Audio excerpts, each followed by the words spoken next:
여러분, 세상에서 제일 재밌는 것이 무엇인지 아십니까? 여러분, 뭐가 제일 재밌다고 생각하십니까? 세상에서 제일 재밌는 것은 바로 다른 사람 이야기하는 것, 곧 뒷담화라고 합니다. 이건 제 얘기가 아니고요. 그렇게 어떻게 통계를 내렸는지 모르겠지만 하여튼 세상에서 제일 재밌는 것이 뒷담화다. 이런 이야기가 있습니다. 사람들은 없는 사람 흉보며 이야기하는 것을 가장 재미있어 하고요. 시간 가는 줄을 알지 못합니다. 다른 사람 흉보는 것으로 밤을 새워가면서 할 수도 있습니다. 또 우리 한국 사람들은 특별히 연예인 욕하는 것 굉장히 좋아하죠.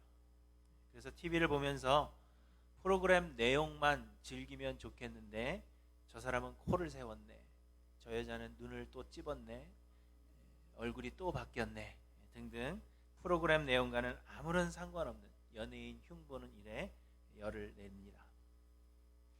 인터넷에 댓글 다는 일에도 열심이어서 한국은 특별히 이 댓글 때문에 상처를 받고 스스로 목숨을 끊은 연예인들이 상당히 많습니다. 그래서 요즘은 인터넷 포털 사이트에 연예 기사와 스포츠 기사에는 댓글이 금지되어 있다는 것을 여러분 아십니까? 아예 댓글을 달지 못하도록 한 곳들이 굉장히 많습니다. 그럼에도 불구하고 사람들은 댓글을 달 수 있는 곳을 애써 찾아가서 댓글을 달고 합니다. 그러나 여러분, 성경은 우리에게 비판하지 말라 그렇게 말씀하십니다. 곧 다른 사람 흉보고 이야기하는 것 하지 말라 그렇게 말씀하시는 거죠. 왜냐하면 우리가 비판하는 그 비판으로 우리가 비판을 받을 것이요, 우리가 헤아리는 그 헤아림으로 우리가 헤아림을 받을 것이기 때문이라 그렇게 말씀을 하십니다. 우리가 누군가를 비판하면 그 비판하는 내용이 그대로 우리에게 돌아와서 우리도 동일한 내용으로 비판을 받게 될 것이라는 것입니다. 그 이유는 우리가 모두 죄인들이기 때문입니다. 성경은 의인은 없나니 한 사람도 없다 분명하게 말씀하십니다. 그리고 사도 요한은 만일 우리가 죄가 없다고 말하면 스스로 속이고 또 진리가 우리 속에 있지 아니할 것이요, 만일 우리가 범죄하지 아니하였다 하면 하나님을 거짓말하는 이로 만드는 것이니 또한 그 말씀이 우리 속에 있지 아니하니라 이렇게 말씀하십니다. 우리는 모두 남들과 다르지가 않고 특별할 것이 없는 죄인들이라 하는 것을 우리에게 말씀하십니다. 그런데 여러분, 우리가 죄인 된 것은 우리가 악을 범했기 때문이 아닙니다. 대신 우리가 죄인 된 것은 하나님과의 교제가 단절되었기 때문입니다. 하나님은 사람을 하나님의 형상을 따라서 하나님과의 교제를 통하여 하나님과 연결되도록 창조하셨습니다. 사람은 누구나 하나님의 인도하심을 받으며 하나님께서 공급하시는 힘으로 살아가도록 창조되었다는 것입니다. 그러나 아담이 선악과를 따먹고 범죄한 이후로 사람들은 하나님과의 교제를 원하지 않았습니다. 사람들은 자기 인생의 스스로가 주인이 되기를 원했고 하나님의 개입을 원하지 않았다는 것입니다.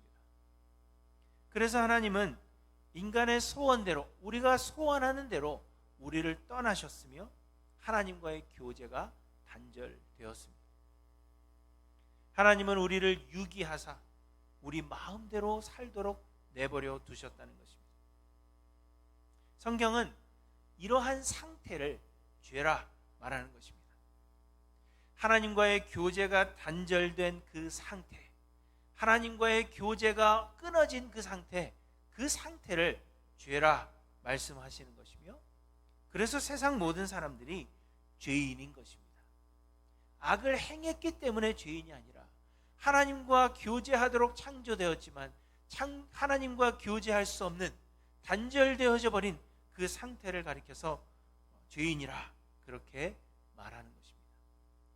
그리고 여러분, 이러한 상태는 마치 운전자가 없는 자동차와 같은 그러한 상태가 되어버린 것입니다. 그렇기 때문에 우리는 죄를 범하지 않을 수가 없는 것입니다. 운전자가 없는 자동차가 맘대로 다닌다고 생각해 보십시오. 교통사고가 날 수밖에 없잖아요. 그것과 마찬가지로 하나님은 우리를 하나님과의 교제를 통하여 살도록 창조하셨지만 교제가 단절되었기 때문에 마치 운전자가 없는 자동차와 같은 그러한 상태가 되었고, 그래서 우리는 죄를 범하지 않을 수 없게 되었다는 것입니다. 로마서 1장에 보시면 그러므로 하나님께서 그들을 마음의 정욕대로 더러움에 내버려 두사 그들의 몸을 서로 욕되게 하게 하셨으니, 이렇게 말씀하십니다. 또한 이 때문에 하나님께서 그들을 부끄러운 욕심에 내버려 두셨으니 곧 그들의 여자들도 순리대로 쓸 것을 바꾸어 영리로 쓰며 그와 같이 남자들도 순리대로 여자 쓰기를 버리고 서로 향하여 음욕이 불릴 듯하며 남자가 남자와 더불어 부끄러운 일을 행하여, 이렇게 말씀하시고, 또한 그들이 마음에 하나님 두기를 싫어하며 하나님께서 그들을 그 상실한 마음대로 내버려 두사 합당하지 못한 일을 하게 하셨으니, 이렇게 말씀하십니다. 하나님께서 우리를 내버려 두셨기 때문에, 유기하여 두셨기 때문에 우리 마음대로 살도록 그냥 내버려 두시고 그 교제가 단절되었기 때문에 죄를 범하게 된다, 그렇게 우리에게 말씀하고 있는 것입니다. 곧 우리가 죄를 범하여서 죄인이 되는 것이 아니라 하나님과의 교제가 단절된 죄인이기 때문에 죄를 범하지 않을 수 없다는 것입니다. 하나님께서 우리의 삶에 개입하지 아니하시고 하나님께서 우리를 유기하여 두신 그 결과가 죄의 행위로 나타나게 된다는 것입니다. 그러나 이렇게 이야기하면 많은 사람들이 그러나 나는 죄를 범하지 않는데요, 그렇게 이야기할 것입니다. 그런데 여러분, 우리가 죄를 범하지 않고 사는 것도 하나님의 은혜라는 것입니다. 우리가 선하기 때문에 우리가 선하기 때문에 죄를 범하지 않는다, 그렇게 생각합니다. 반면에 죄를 범하는 사람들은, 범죄하는 사람들은 그들이 악하기 때문에 자기의 의지로 죄를 범하는 것이라고 생각합니다. 그래서 우리는 악을 행하는 사람들을 비판하고 정죄하는 것입니다. 하지만 다른 사람들과 다를 것이 없는 죄인인 우리들이 죄를 범하지 않고 사는 것은 우리가 선해서가 아니라 하나님께서 우리로 죄를 범하지 않도록 막으시기 때문이라 하는 것입니다. 하나님은 우리에게 좋은 환경을 주시고 하나님은 우리에게 좋은 사람들을 보내주시며 하나님은 우리 안에 역사하셔서 우리로 죄를 짓지 않도록 우리의 길을 인도하시고 계신다는 것입니다. 또한 우리가 선을 행하는 것도 우리가 하는 것이 아니라 우리 안에 거하시는 하나님의 성령께서 우리에게 선을 행하도록 만드시는 것입니다. 그래서 바울은 자신을 죄인 중에 괴수라, 그렇게 고백합니다. 그럼에도 불구하고 바울은 많은 선한 행위들을 했을 뿐만 아니라 하나님의 나라를 위한 그러한 사역을 그 누구보다도 더욱 신실하게 감당했는데, 이에 대하여 바울은 내가 나 된 것은 하나님의 은혜로 된 것이니 내게 주신 그 은혜가 헛되지 아니하여 내가 모든 사도보다 더 많이 수고하였으나 내가 한 것이 아니요 오직 나와 함께 하신 하나님의 은혜로라, 이렇게 고백하고 있는 것입니다. 여러분, 이처럼 우리가 악을 행하는 것도 행하지 않는 것도 하나님의 은혜요, 우리가 선을 행하는 것도 하나님의 은혜라는 것입니다. 그러나 말씀드린 대로 하나님께서 우리에게 은혜를 베풀지 아니하시면, 곧 우리를 내버려 두신다면 우리도 동일한 환경에 처하게 될 때 악을 행한 사람들과 동일한 죄를 범하지 않을 수 없는 죄인들이라 하는 것을 우리는 잊지 않고 기억해야 하는 것입니다. 제가 정기적으로 이메일을 받아보는 기독교계 신문이 있습니다. 그런데 지난주에 가장 큰 화제가 되었던 헤드라인 뉴스는 Proverbs 31 Ministry의 창시자요 대표인 한 여성의 이혼 소식이었습니다. Proverbs 31이 뭔지 아십니까? 잠언 31장이죠. Proverbs 31 Ministry는 이 잠언 31장을 바탕으로 하는 기독교 단체입니다. 그런데 잠언 31장에는 무엇이 기록되어 있습니까? 잠언 31장에는 현숙한 여인에 대해서 말씀하고 있습니다. 여자가 현숙하고 지혜로운 그러한 삶을 살아가면 남편도 잘 보살피게 되고 가정이 화목하게 된다 하는 그런 이야기를 쓰고 있습니다. 그래서 이 Proverbs 31 Ministry는 잠언 31장에 묘사된 이 현숙한 여인들이 되어서 남편을 높여주고 가정을 화목하게 지키도록 도와주는 그러한 단체가 바로 이 Proverbs 31 Ministry입니다. 그런데 그 단체를 세운 대표가 이혼을 하고 재산 분할을 위해서 법정 싸움이 시작되었다 하는 소식이 지난주 헤드라인 뉴스였습니다. 아이러니가 아닐 수가 없어요. 얼마 전에는 한국의 여청단이라는 단체의 부단장이 해외 도피 중에 검거된 사건이 신문에 실렸습니다. 여청단이라는 것은요, 여성 청소년 성매매 근절단의 줄임말입니다. 말 그대로 성매매 근절을 위해서 노력하는 단체가 이 여청단이라는 것입니다. 그런데 이들이 성매매 근절을 위해서 여러 성매매 업소들과 접촉하는 과정에서 몇몇 성매매 업소들의 불법 행위들을 눈감아주는 명목으로 돈을 받기 시작한 것입니다. 그러다가 급기야는 조직폭력배들과 손을 잡고 아예 노골적으로 성매매 업소들에게서 금품을 갈취해 왔다고 합니다. 그래서 이 여청단에 관련된 사람들이 모두 검거가 되었는데 이 부단장은 해외로 도피 생활을 하던 가운데 이번에 붙잡히게 되었다는 것입니다. 여러분, 이처럼 악을 행하고 선을 행하는 것은 우리의 의지, 우리의 노력과는 상관이 없는 것입니다. 우리의 의지와 우리의 노력은 Proverbs 31 미니스트리를 만들어서 가정을 돕고 남편들을 세워주고 그렇게 하려고 하는 것이 우리의 의지죠. 우리의 의지는 성매매를 단절시키려고 노력하는 것, 그것이 우리의 의지이지만, 그러나 선을 행하고 악을 행하고 이러한 것들이 우리의 의지와는 아무런 상관이 없다는 것을 우리에게 보여주고 있는 것입니다. 다윗은 하나님을 온전히 의지하고 하나님을 잘 섬긴 사람이었습니다. 다윗은 골리앗과 싸워서 이겼고 자기를 죽이려고 하는 사울 왕을 2번이나 살려준 의인입니다. 다윗은 하나님을 위해서 성전을 지을 계획을 세웠고 솔로몬이 성전을 지을 수 있도록 모든 것을 철저하게 준비해 놓은 그러한 사람입니다. 다윗은 하나님과 동행하는 사람이었고 언제나 하나님을 찬양했습니다.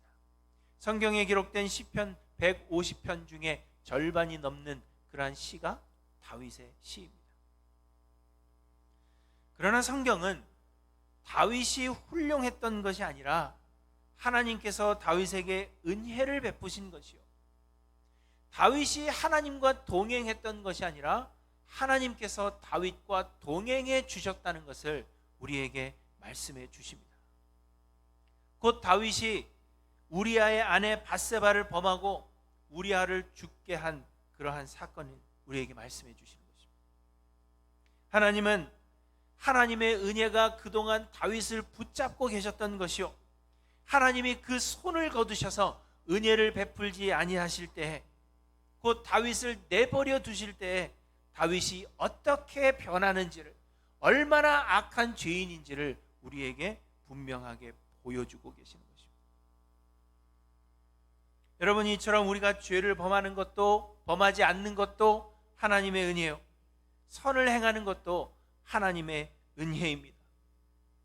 우리가 의지로 죄를 범하지 않고 있는 것이 아니라 하나님의 손이 우리를 붙잡고 계시는 것이요, 우리가 우리 의지로 선을 행하는 것이 아니라 하나님께서 내 안에 역사하사 선을 행하도록 도우시는 것입니다. 모든 것이 하나님의 은혜입니다. 그렇기 때문에 우리는 다른 사람들을 비판해서도 안 되고 정죄할 수도 없다는 것을 이야기하는 것입니다. 우리가 우리의 의지로 선한 것이 아니라 하나님의 무조건적인 은혜를 받은 것이기 때문입니다.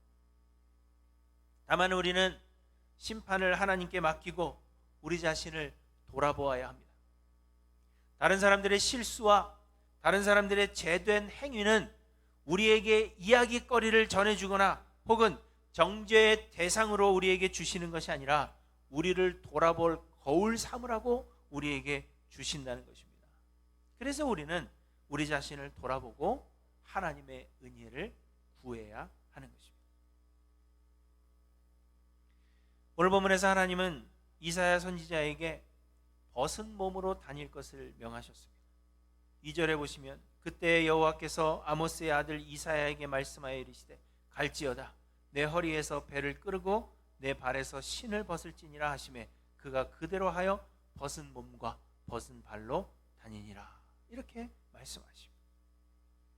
이는 애굽과 구스가, 애굽이라는 나라와 구스라는 나라가 아수르의 포로가 되어서 부끄러움을 당하게 될 것을 예언하게 하신 것입니다. 3절을 보시면 3절부터 보시면 여호와께서 이르시되 나의 종 이사야가 3년 동안 벗은 몸과 벗은 발로 다니며 애굽과 구스에 대하여 징조와 예표가 되었느니라.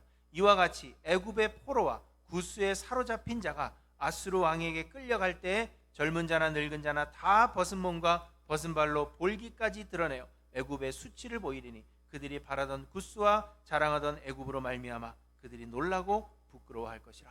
이렇게 말씀하십니다. 오늘 본문은 아수르의 사르곤 왕이 다르단을 아스돗으로 보내매 그가 와서 아스돗을 쳐서 취하던 해니라. 이렇게 시작합니다. 이 아스돗은 바벨론의 한 성읍입니다. 그런데 아수르의 사르곤 왕이 다르단이라는 장수를 바벨론의 성읍 아스돗에 보내서 그 성읍을 점령한 사건을 이야기하고 있는 것입니다. 그리고 이때 아스돗의 통치자였던 야만이라는 통치자가 애굽으로 피신하였습니다.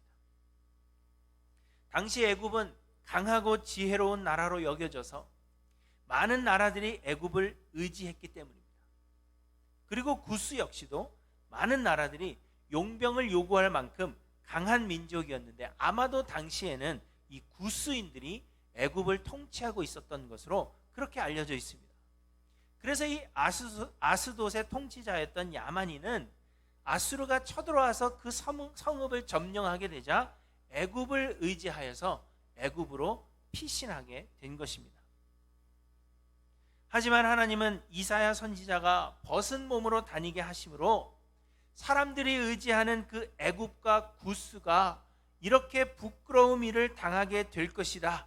그렇기 때문에 애굽과 구스를 의지하지 말라 하는 것을 이사야의 그 벗은 몸과 벗은 발로 다니는 그 3년간의 행위를 통하여서 보여주고 계시는 것입니다.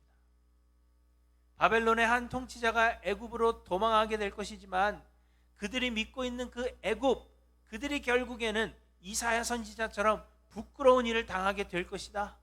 그러니까 애굽을 의지해서는 안 된다 하는 것을 말씀하고 있다는 것입니다. 그런데 여러분, 이사야 선지자는 벌거벗은 몸으로 다녀야 했는데 이를 3년 동안 그리했다 말씀하십니다. 그렇다면 여러분, 벌거벗은 선지자를 바라보는 사람들의 반응이 어떠했겠습니까? 감이 잘 안 잡히시죠? 제가 오늘 설교하러 올라왔는데 벗고 올라왔다는 얘기예요. 3년을. 사람들이 무슨 이야기를 했을까요? 저희 교회 제가 그랬다면 아마 한 사람도 다음 주에는 남아있지 않을 겁니다. 저희 와이프는 남아있겠죠. 그것도 모르죠. 또 어떻게 될지. 아마도 사람들이 이사야 선지자를 비웃고 조롱했을 것이 분명한 것입니다. 사람들의 입방아에 오르내렸을 것이 분명합니다. 사람들이 3, 4, 5 모일 때마다 이 벌거벗은 선지자의 이야기로 시간이 가는 줄 몰랐을 것입니다. 야, 이사야가 뭐 하나님의 심판 어쩌고 저쩌고 막 떠들더니 드디어 미쳤구나. 미치려면 곱게 미쳐야지. 선지자가 옷을 벗고 다닌다는 게 말이 되냐? 역시 신앙생활이라는 것은 적당히 해야지 저렇게 과하면 미치게 되는 거야. 뭐 이런 이야기들을 했을 것이 분명합니다. 하나님의 재앙이고 뭐고 간에 이사야의 삶이 재앙이다. 뭐 이런 이야기로 꽃을 피웠겠죠. 이사야를 조롱하고 그를 비난하는 것이 당시 최고로 재미있는 일이 되었을 것입니다. 그러나 여러분, 말씀드린 대로 이는 하나님께서 명하신 일입니다. 이사야가 스스로 그렇게 하기로 결정한 것이 아니라 하나님께서 애굽과 구스 등을 의지하지 못하도록 하시기 위해서 이사야 선지자로 하여금 벌거벗고 다니라 그렇게 명하셨다는 것입니다. 아무리 이야기하고 이야기해도 알아듣지 못하는 백성들이기 때문에 아예 시청각 교육으로 분명하게 보여주시는 것입니다. 애굽과, 너희가 좋아하는 애굽과 그 구스가 이러한 부끄러움을 당하게 될 것이다. 그들을 의지하는 자들은 이렇게 될 것이다. 보여주시는 것이죠. 6절에 보시면 그날에 이 해변 주민이 말하기를 우리가 믿던 나라 곧 우리가 아수르 왕에게서 벗어나기를 바라고 달려가서 도움을 구하던 나라가 이같이 되었은즉 우리가 어찌 능히 피하리요 하리니 이렇게 말씀하십니다. 이 반응이 하나님께서 원하셨던 반응입니다. 이사야를 조롱하고 비웃는 것이 아니라 그의 모습을, 벌거벗은 모습을 보면서 애굽을 의지하고 구스를 의지하는 것이 얼마나 헛된 일인가, 그렇게 이야기하는 그 반응을 하나님께서 원하셨다는 것입니다. 벌거벗은 선지자는 애굽과 구스의 미래를 보여주고 계시는 것입니다. 그런데 여러분, 이와 마찬가지로 다른 이들의 삶의 모습과 우리 주변의 모든 환경과 상황들은 우리로 하여금 비판하고 정죄할 그 기회를 주시는 것이 아니라 우리의 삶을 돌아볼 거울로 우리에게 보여주시는 것이다 하는 말씀입니다. 그러므로 우리는 다른 사람들의 삶을 볼 때 그들을 비판하거나 정죄할 것이 아니라 우리의 삶의 거울로 삼아야 하는 것입니다. 우리 예수님은 하나님이시지만 완전한 인간이 되사 십자가를 지셨습니다. 그런데 예수님이 십자가를 지신 것은 우리를 대신하여 십자가를 지신 것입니다. 죄의 삭은 사망이라 하셨습니다. 하나님은 아담과 하와를 에덴 동산에 놓으시고는 동산 각종 나무의 열매는 임의로 먹되 선악을 알게 하는 나무의 열매는 먹지 말라. 내가 먹는 날에는 반드시 죽으리라. 이렇게 말씀하셨습니다. 그런데 불행하게도 아담과 하와는 선악을 알게 하는 나무의 열매를 먹었고 그 결과 모든 사람은 죽게 되었습니다. 그 이후로 죄인인 우리 모든 사람들은 하나님과의 교제의 단절을 가져온 영적 죽음을 비롯하여서 육체의 죽음을 맞이하게 되며 그리고 영원한 형벌을 받게 될 영원한 죽음을 맞이하게 된 것입니다. 그 누구도 이것을 피해갈 수가 없고 우리 모두는 죄인이기 때문에 이 죽음을 맞이하게 됩니다. 하지만 여러분, 우리를 사랑하시는 하나님은 우리를 죽음에 내버려 두지 않으셨습니다.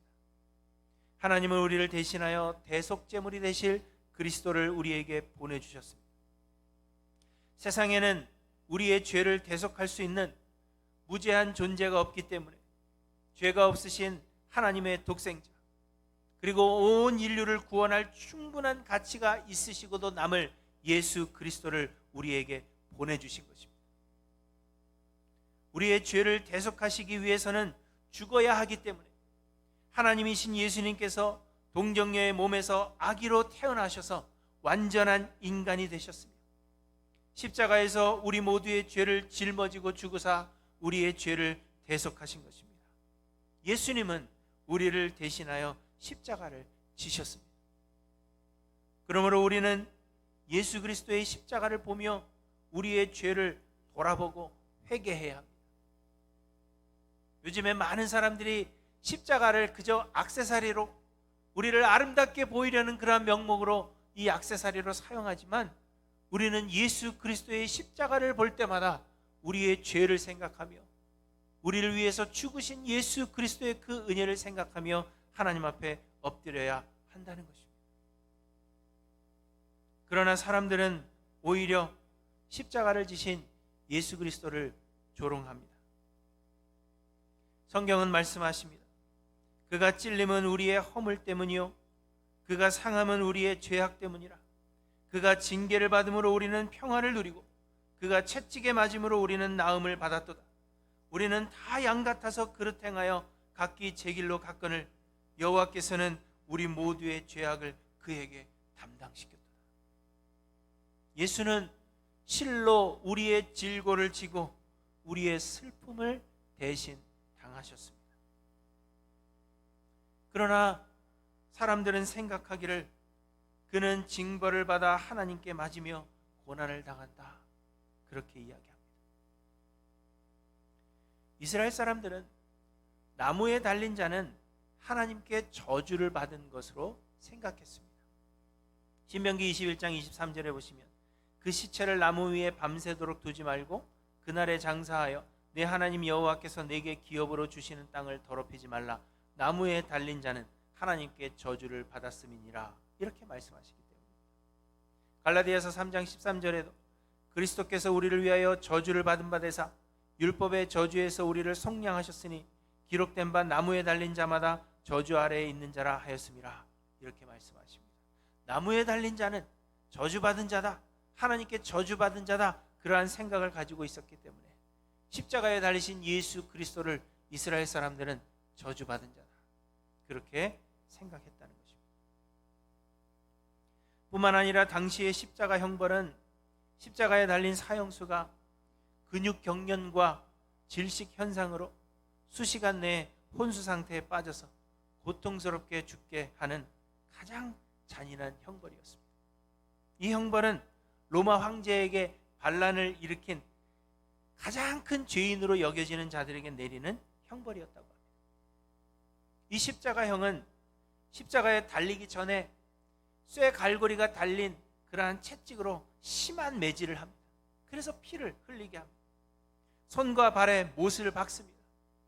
그래서 단번에 숨을 거두기보다는 한 방울 한 방울씩 피를 흘리면서 사지가 갈기갈기 찢겨져 가며 숨을 쉴 수 없는 그러한 고통 중에 서서히 죽게 하는 처형 방법이었다고 합니다.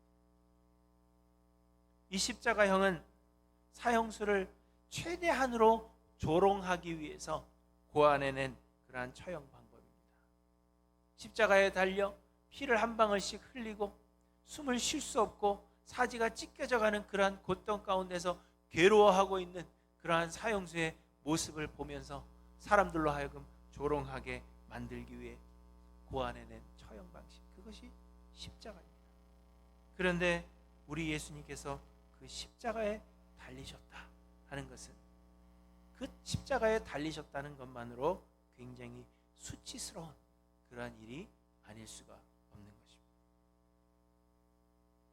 그래서 사람들은 생각하기를 예수님께서 죄가 있어서 하나님께 버림을 받았다 생각합니다. 사람들은 예수님이 죄가 있어서 저주를 받았고 예수님이 죄가 있어서 십자가를 지셨다 생각합니다. 사람들은 생각하기를 그는 징벌을 받아 하나님께 맞으며 고난을 당한다, 그렇게 생각합니다. 사람들은 이야기하기를 예수가 하나님이면 왜 십자가에 그대로 달려 죽게 내버려 두느냐, 그곳에서 내려와라, 자신을 한번 구원해보라, 그렇게 조롱하는 것입니다. 여전히 수많은 사람들이 예수 그리스도의 십자가를 조롱합니다. 그러나 여러분은 그 예수 그리스도의 십자가를 생각하며 무슨 생각을 하십니까?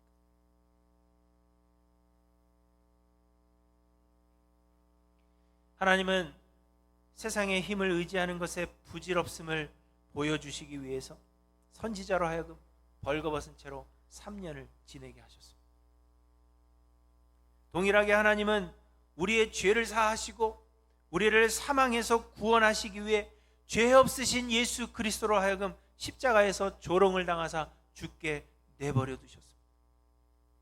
그리고 하나님은 예수 그리스도를 십자가에 달려 죽게 하심으로 우리가 어떠한 형벌에서 구원을 얻었는지를 기억하고 하나님께 영광을 돌릴 뿐 아니라 옛사람의 모습으로 돌아가지 않도록 우리에게 보여주시는 것입니다. 벌거벗은 선지자는 애굽과 구스의 미래를 보여주는 거울이며 십자가를 지신 예수 그리스도는 우리가 받아야 될 형벌을 우리에게 보여주시는 거울로 우리에게 주셨다는 것입니다. 그러므로 여러분, 이 모든 것들을 보는 우리들은 이 모든 역사를 우리의 삶의 거울 삼아서 우리의 죄를 회개하고 하나님만을 의지하며 하나님의 영광을 위해서 살기로 결단하며 하나님의 인도하심의 은혜를 간구해야 할 것입니다.